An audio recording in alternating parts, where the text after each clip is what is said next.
अखंडमंडलाकारं व्याप्तं येन चराचरं तत्पदं दर्शितं येन तस्मै श्री गुरवे नमः। अज्ञानतिमिरान्धस्य ज्ञानाञ्जनं शलाकया चक्षुरुन्मिलितं येन तस्मै श्री गुरवे नमः। गुरुर्ब्रह्मा गुरुर्विष्णु गुरुर्देवो महेश्वरः गुरुर्साक्षात् परब्रह्म तस्मै श्री गुरवे नमः। So,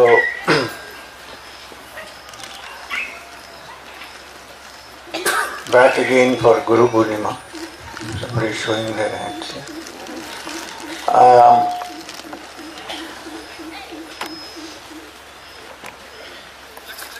I also wanted to say that before we begin, that the Tamil translation of the second book, The Journey Continues, is ready.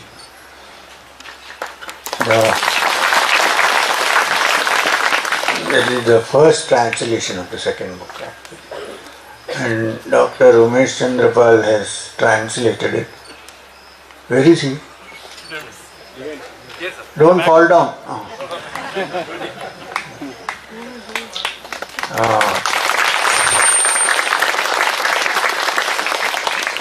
So I wanted to hand over the manuscript to Magenta Press to Balaji, but I forgot to bring it, so I'll give it later.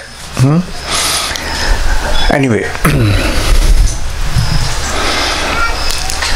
so we won't waste much time. Guru Poornima is very interesting. That today NASA has broadcast all about Guru Poornima. Really, seriously. It's there in the NASA website if you go and check, saying how the full moon on Guru Poornima is important. So it means what we had envisaged, that at some point this country would be considered the mother of all spiritual practices, is slowly turning true.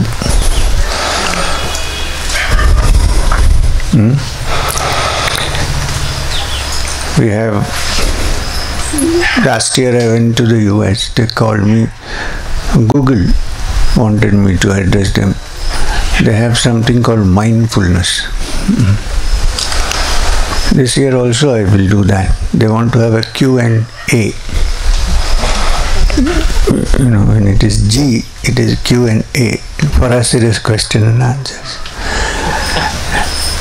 So what I'm trying to say is, the spiritual practices are no longer limited to remote villages and old age homes, but the young have started looking at it in a different way. You see here, so many young people are there.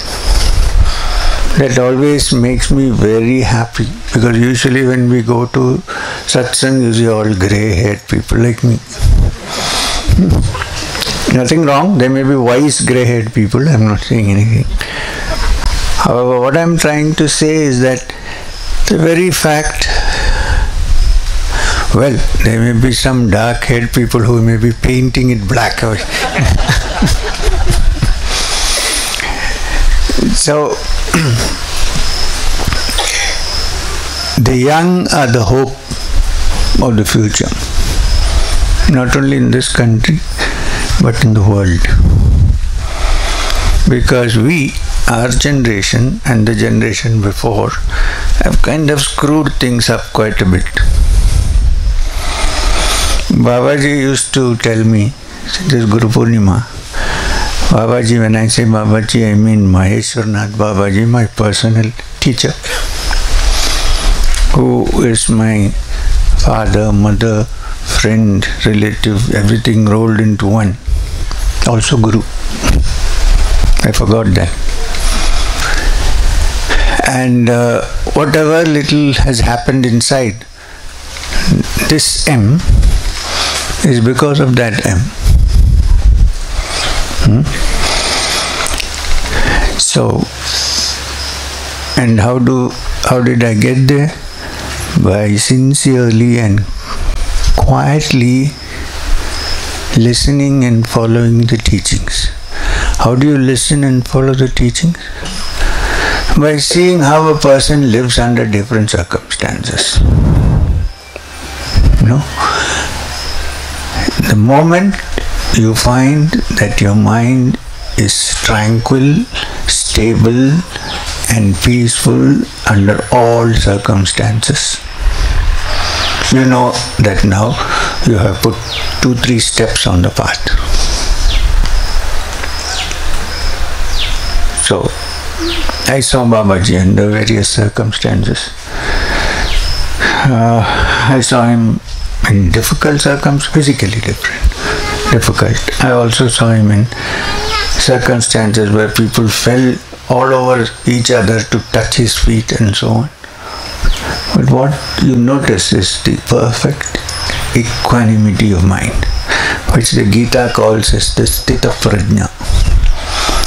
If I had read the Gita before meeting Babaji, I would have thought, oh, this bunkam, it can't be. Nobody can be like that. But no, I know out of experience that it's possible. That one can be a Sthita Prajna. And it's not such a tall order. It's possible. Because ultimately,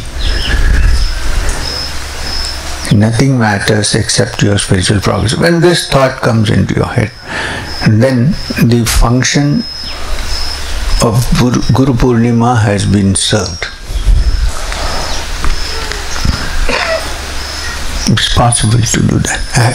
I lived with a person like that, and maybe some little bit has rubbed down to me. Possibly. So, this is the most important thing. That the spiritual path, this is Poornima, today is the full moon. What does full moon indicate? There are no clouds, everything is clear. There's a full moon shining down and giving us the cool light of tranquility. The sun is not like that. Except in the morning and the evening, during the Sandhya, the sun is fairy. It's so much so that you can't look at the sun. Can you? Except it's not a good idea to do that. You may spoil your eyes. Ask any ophthalmologist around. Morning and evening during Sandhya it's nice and cool and golden yellow, but during the day you can't look at the sun. Because the sun represents truth in its immediacy, in its full openness and strength, which ordinary human beings like us cannot face. If we go close, we might even get scorched. So, the reflection that we can see is that which comes from the moon in its cool light. Now you see this connection. This is Guru Poornima. The light of the spirit in its complete directness cannot be easily born or come face to face by most human beings. Because it is so, some people have come face to face and have burnt everything out and become laughing, naked avdutas, yes. But for most people it is not possible, so much so that the Ishavasya Upanishad, at the end of the Upanishad, it says,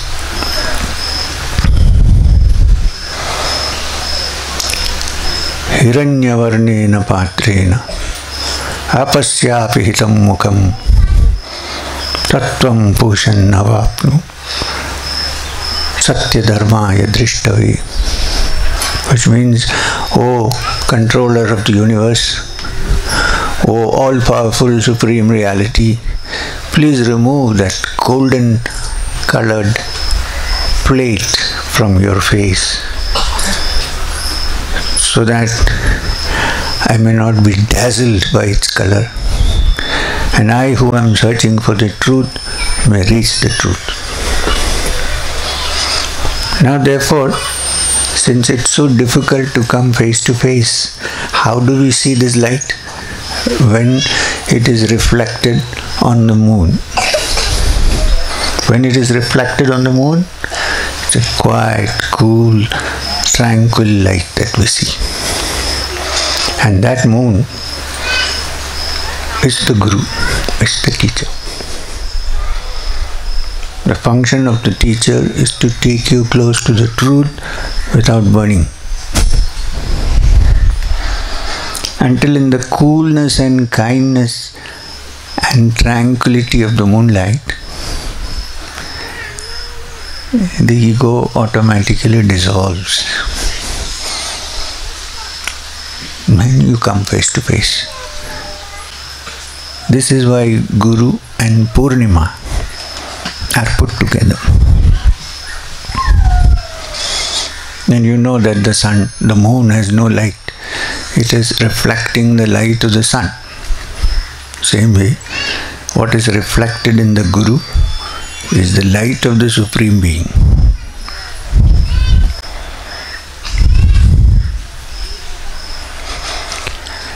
So, anyone who has touched it, even a little bit, let's say who has kissed the hem of the garment of truth, let's put it that way.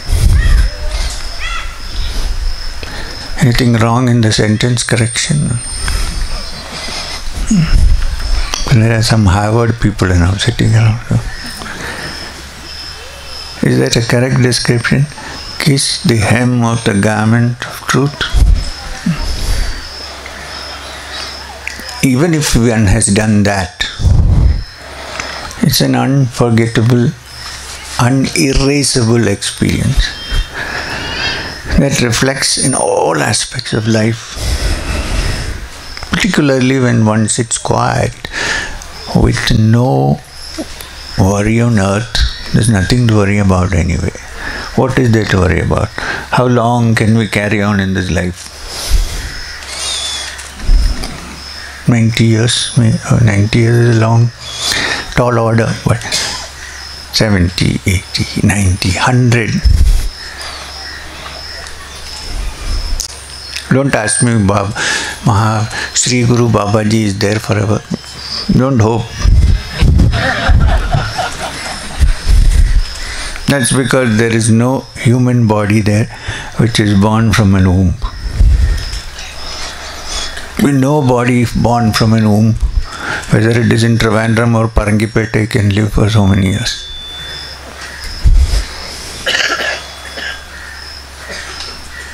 So, because it is a being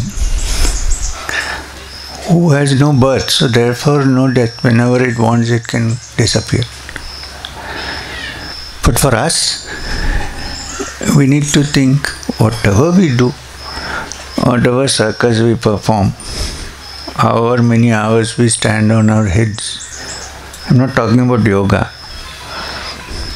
I'm talking about all the circus that we do in life. We cannot hope to live beyond a certain number of years. And the aim of spiritual practice is not to live long, but to live happily.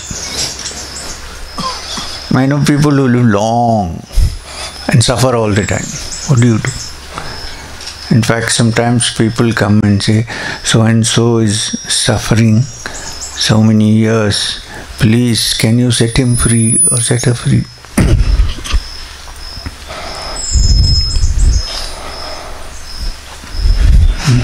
I don't say yes, because then they might think that I have some license in setting people free. But we do work towards it, of course. What is the use of keeping a person suffering?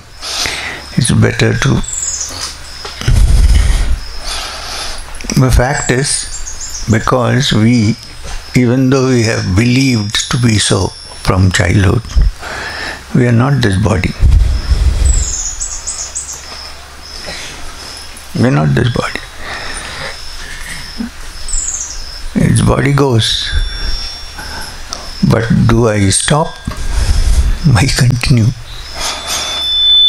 I stop when everything is completely dissolved, totally. And then I may come or I may not come. Nobody can push me into it. But otherwise, after the body dies, we move on. That's why this year I told our friends that on the 6th of November, when it is M's birthday, every time in Bangalore they have a public celebration of a birthday after the talks. I told them this year, the journey continues has come out. You have read it. Which birthday are you celebrating?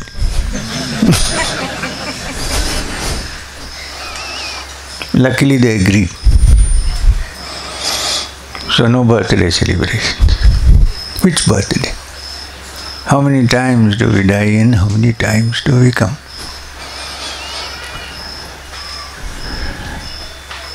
So, understand this fact and lead your life saying, we are guests who have come to a nice place. Enjoy, but you should know that the guest is not allowed to live forever in the house.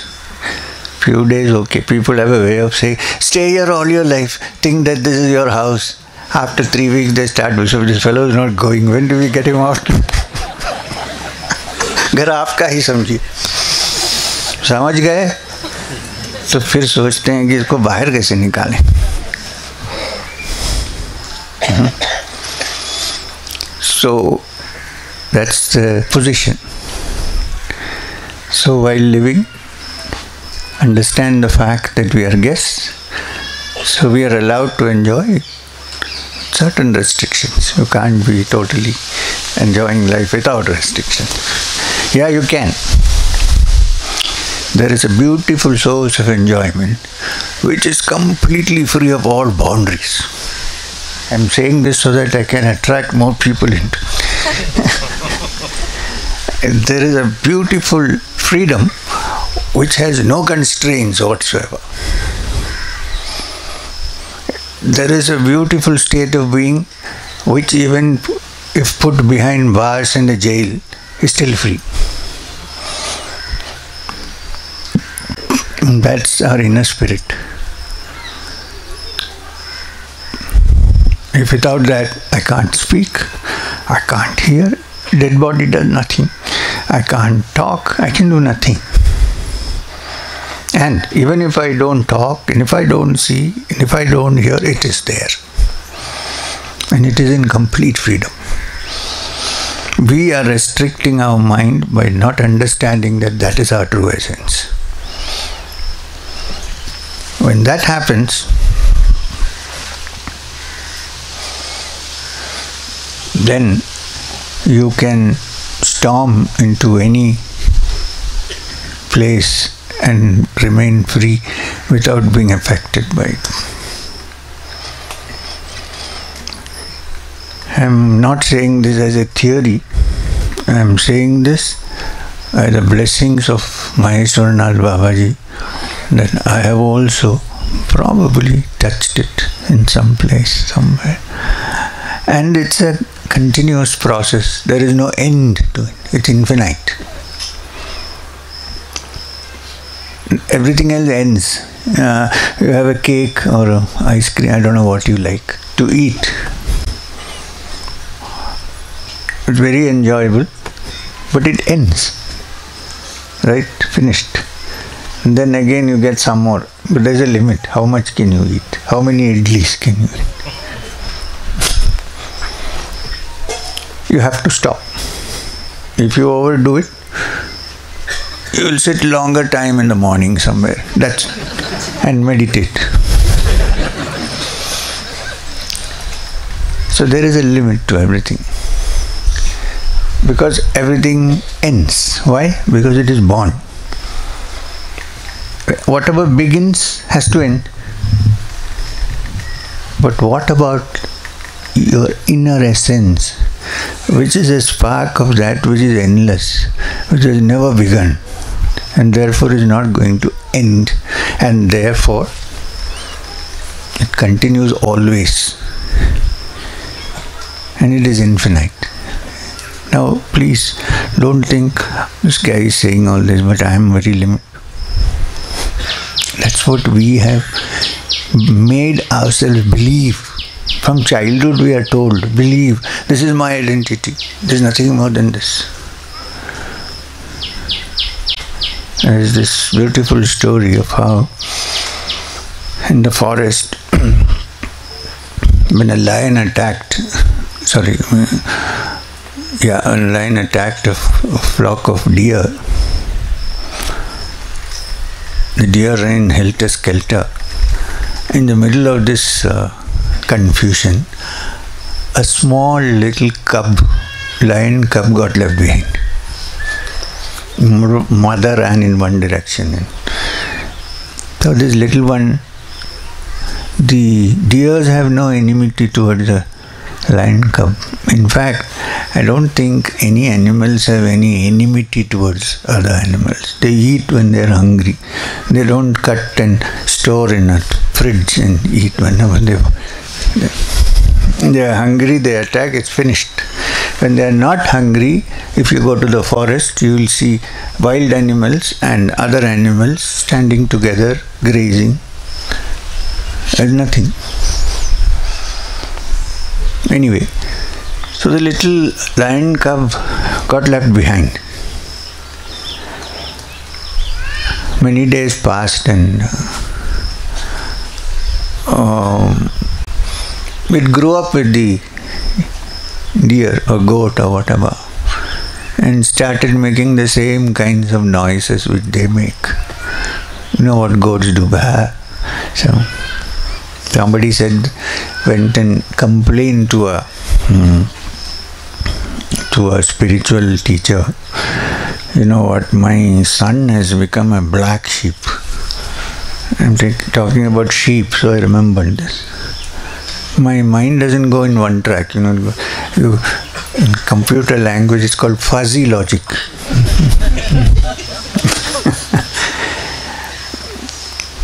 So, what did I say? Black. Somebody went there. My son has become a black sheep. So the teacher told him, what do you expect, man? When we were small, we went to school and they taught us Rama Rama, Maheshwara or something like that. And when your son goes to school, first thing, Baba, black sheep, if he becomes a black sheep, what can I do about it? So anyway, this little cub grew up with the deer. It behaved like a deer, ate like a deer, started eating grass. He had no enmity, or when he felt hungry, he didn't look at this neighboring deer. He went to chew the grass.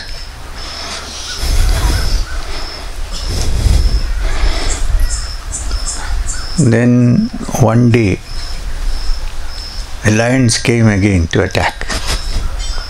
Big herd of lions. Not herd, what are they called? Pride of lions. I recently heard that a gathering of crabs is called Parliament of Crabs. Oxford English Dictionary.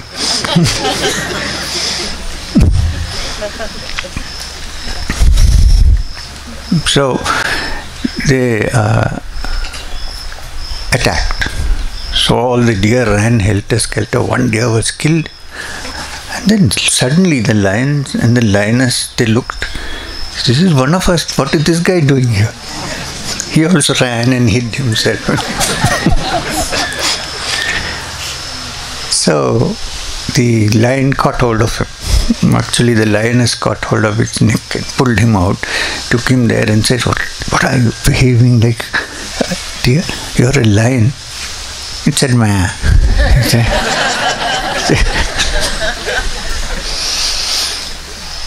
When the lioness pulled the little cub to the pond where the water was clear, pushed his head and said, "Look there." Then it looked, "I look like you." Then she said, "Roar." Then it roared. And went away with the lions. This is the situation. All of us think we are sheep when we are actually lions. Deep down, but we have been taught. So we put our tongue out and say, "Bah, we are lions." Good imitation.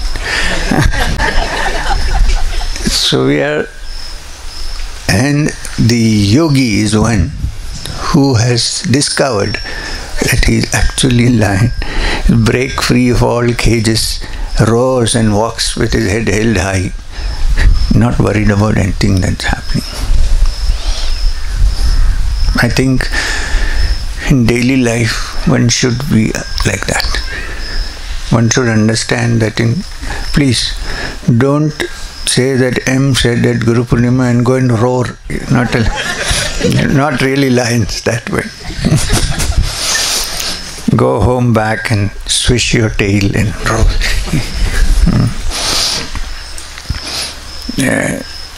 But this really happened once because one of my friends in Chennai become very old. The other day I saw him. He had spondylitis, so I told him the best thing for spondylitis is to do the Simhasana. You know how Simhasana is done? Anybody for a demonstration? Stand on all fours, pretend to be a lion, Simha. Put your tongue out, open your mouth wide. You don't have a tail, so you can't swish it, but then keep your claws like as if you're going to attack, and actually make the sound like that. This is Simhasana. So, in those days of landlines, no cell phones, next day at about 10 o'clock I get a call from someone. I said, "What? I'm so and so's wife." So I said, "So what, Chichi?" "Oh, something has happened to my husband." I said, "What happened?" I saw him in the terrace in the morning. His tongue was out. It was kind of dripping. And his eyes were all rolled up. And he was making a peculiar sound. "Please come. I don't know what happened." So then as she was talking to me, suddenly the phone was taken away from her and he took up the phone. I said, "What happened, Jata?" "Nothing happened. I was doing my Simhasana." I said, "No." So then I told him, when you do such things, please warn others. Don't suddenly start like... The day somebody complained to me that the husband is hissing when I'm asleep. So I said, "Why are you doing this?" He said, "No sir, I was doing Kriya." I said, "Didn't you tell your wife that you're doing?"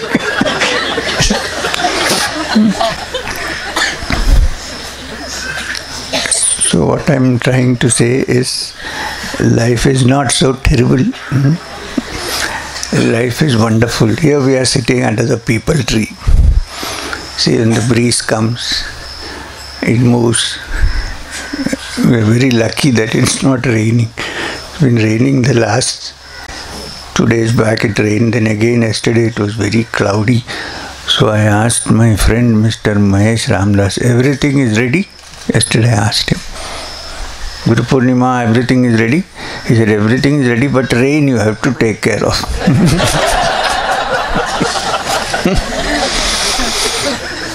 Anyway, we have taken care of for whatever accident, but it's not raining. So here we are sitting in a wonderful evening with the breeze blowing. See, when we talked about it's blowing more. It's not as if the trees and the plants and the animals don't have intelligence and don't have ears. Because a tree doesn't have an ear, we think, oh, it cannot hear. It can hear. Depends on how we live on this world, how we live with all the trees and herbs and everything around us, as if it is part of one whole. W-H-O-L-E, whole, not H-O-L-E, one whole. So, it's all part of one whole. It looks split, but in the ultimate essence, when you go there, it's a mint with a hole. No, sorry.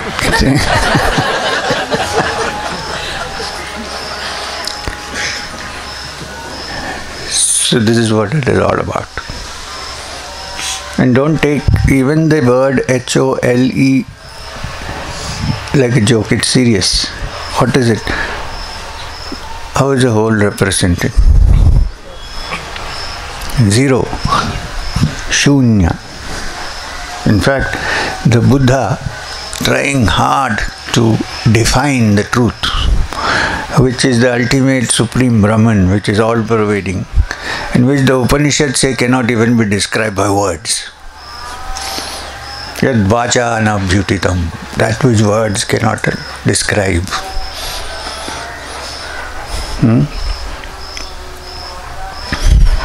Even says, na tatra chakshur gacchati, na vag gacchati, no mana.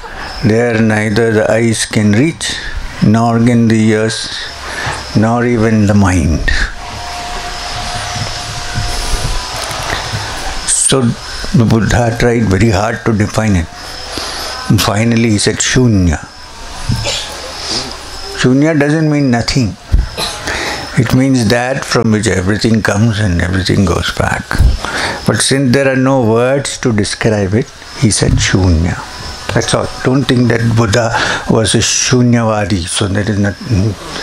That Shunya, actually if our mind can become Shunya, then we have touched the truth.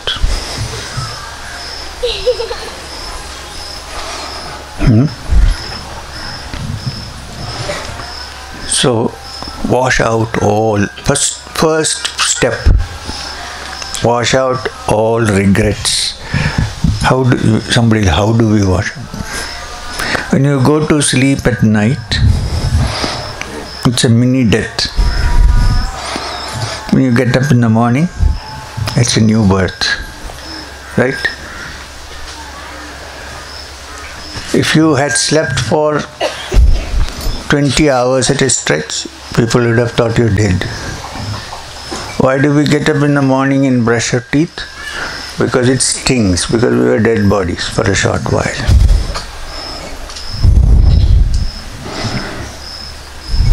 So, it's a small death.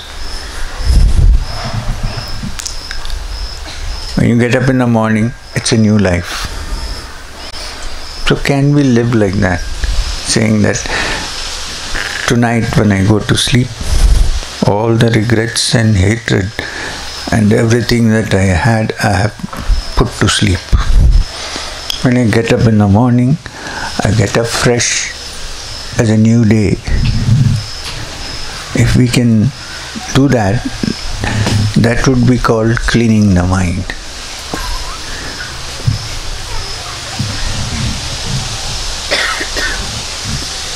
He is quite harmless. Parul, don't worry.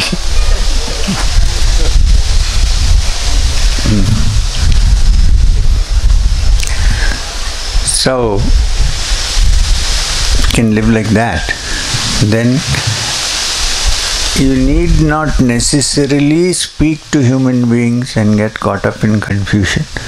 You can speak to the trees, you can speak to the rock, you can speak to the river, but make sure nobody is around.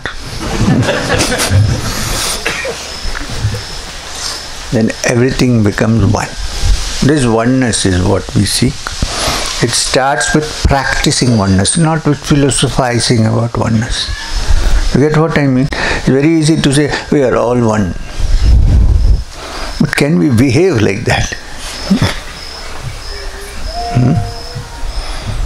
When that happens, then we are actually free. you start the journey. Once you have come there, then all methods of meditation, everything helps. Should go side by side. What I am trying to say is, I am meditating daily for 2 hours. I am doing Kriya for 2 hours and so on. Or I am doing Puja for 3 hours. When I get up from there, first thing I do is beat my housemaid. How does it work? When suppose you think, okay, I want to worship God with form. Krishna is my, okay, fine, great. Worship Krishna, alright, do your puja. When you get out, please think that this Krishna which is there is in your heart, and it can't be only your heart, it has to be there in every heart. So give respect to every single living being. And when I say living being, don't exclude human beings. As a temple of the divine. And when you serve, this is saying something. And when you serve them, you are serving God. Having said this, you shouldn't feel that you came here, you sat on Guru Poornima, I said something, you heard, and you went back, it was forgotten. Please go home and think about it. Give thought to what we said. Try to practice in daily life, in small things. Very important. But practically, I want to also give something so that you go home satisfied that there is something you can hold on to in the circus that's happening. And that's something which has brought me far on the journey to wherever I reached. It's my Guru and the Guru mantra which was taught to me by him. So for those who don't know or who haven't heard last time in Shivratri or Guru Poornima, I will give you the Guru mantra, which at one time I used to whisper to few people. That time is over. Now I think it should be more widely dispersed so that more people can benefit by it. And if you, even while doing it, commit mistakes, it is alright. I take it upon myself. Don't worry about it.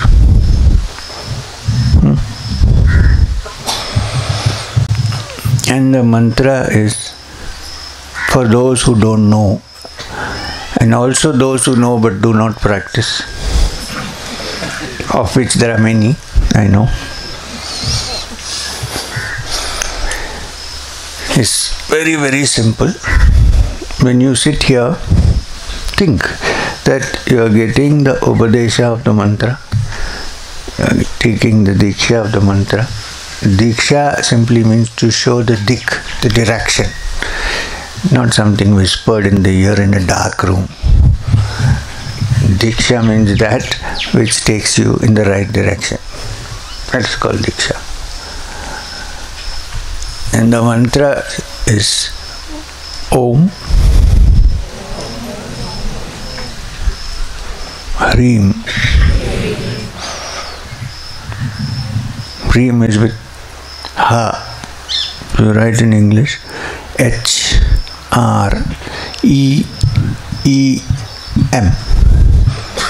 So Om Hrim Shri, not Shreem, Shri Gurubhyo Namah. Now, there is a procedure which has been taught to us. for the mantra, chanting of the mantra. That procedure also I shall give you. No point in opening only one drawer. The procedure is to sit comfortably, if possible, folded legs. Keep your body straight. Now, keep your body straight according to yoga is to simply sit in a straight manner. Keeping your body straight is not like this. Straight. That is attention. Be comfortable. And then, in the middle of your chest, inside, which we call the Hridaya. Hridaya is not the, I am not talking about the heart which pumps blood, the organ. Talking about the center of consciousness, which we touch when we say I. I don't say I. Do I say? Do I say I? I also don't say I, that we say, oh God, I. So that center, inside that, think of a beautiful white lotus, Padma. Beautiful white lotus, nicely blossomed. I'm sitting here. On top of the lotus, keep a pair of padukas. I hope everybody knows what padukas are. Jutis, shoes, whatever you want to say. Padukas, a pair of padukas kept on the lotus, as if the person who is wearing it is walking towards you, not in the opposite direction. That's why. Keep that in the heart. Now please don't ask me what color the padukas, which size and all that. This is a meditation exercise, okay? Because some people come back to me, I was looking at the one paduka was going away. Please, I don't know what to do. Just think of a pair of padukas in the heart center on top of the white lotus. Close your eyes, bend your head down with great humility. Put both your hands on the heart as if you are touching the padukas. And then chant the mantra which I gave you. Om Hrim Shri Guru Poornima. That's all. Keep chanting. Not now. Any time in the morning you can chant when you wake up. Night, please chant before you go to sleep.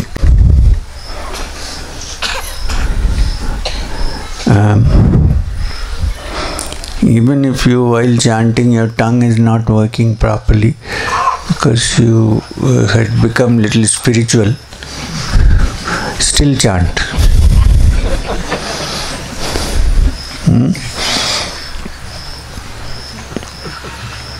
So, very soon this spirit will replace that spirit.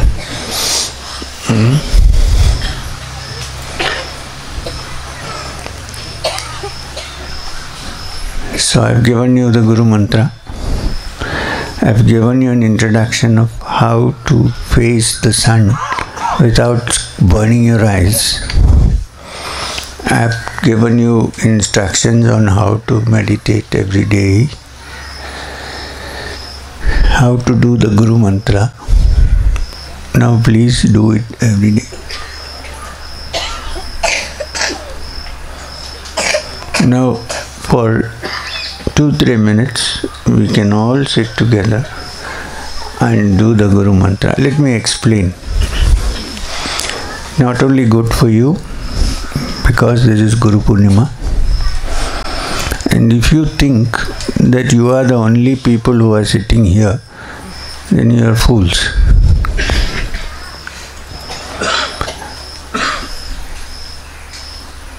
in a place like this, when a serious discussion on spiritual matter is taking place, when we are talking about great beings and chanting the Guru Mantra, there are others also who are listening. You don't see. Don't get frightened. Nothing to be afraid of. So, along with us, they will also chant. You may not hear.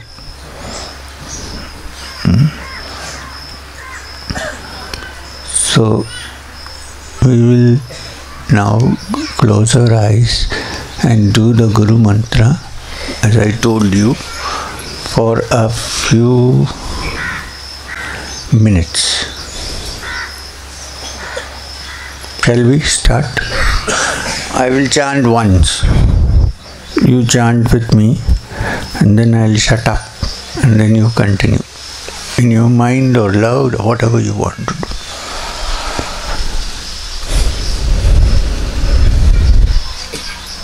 Somebody's phone is making Om.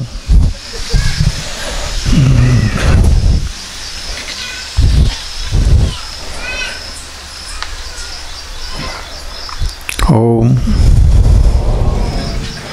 Hrim Shri Gurubhyo Namah. Om Hrim Shri Gurubhyo Namah. Now you can continue.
Now you can chant in your mind silently.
Hari Om Tat Sat.